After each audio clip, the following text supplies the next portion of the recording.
આજે હું ઠુમર પરિવારના આંગણે પધાર્યો છું ને, ત્યારે મારી યુવાન દીકરીઓને બે હાથ જોડીને નમ્ર વિનંતી, જેટલી પણ યુવાન બહેનો બેઠી છે ને એને બે હાથ જોડીને નમ્ર વિનંતી કે તમારા બાપની ઇજ્જત જાળવે તો બેનો તમારા હાથની વાત છે,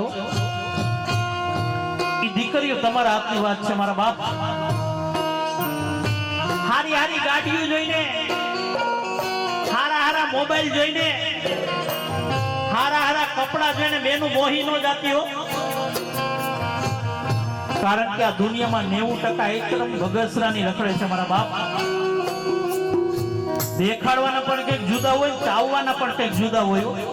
આ દુનિયાની અંદર બાપ બે જ વાર રડે.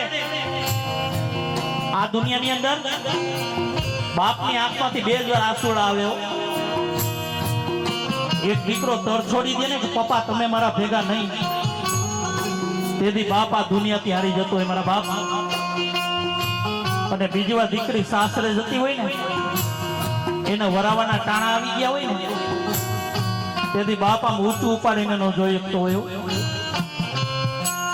કારણ કે એની દીકરીની વિદાય ન કરતો હોય, પોતાના કાળજા કેરા કટકાની વિદાય કરતો હોય મારા બાપ.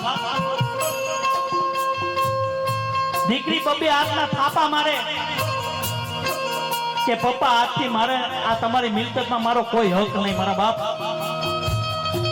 આ ત્યાગની મૂર્તિ છે. દીકરી જન્મે પણ ક્યાં અને એનું મરણ પણ ક્યાં લખ્યું ને દીકરીને ન ખબર હોય. કોણ કહે છે દીકરી સાપનો ભારો છે? કોણ કહે છે દીકરી સાપનો ભારો છે?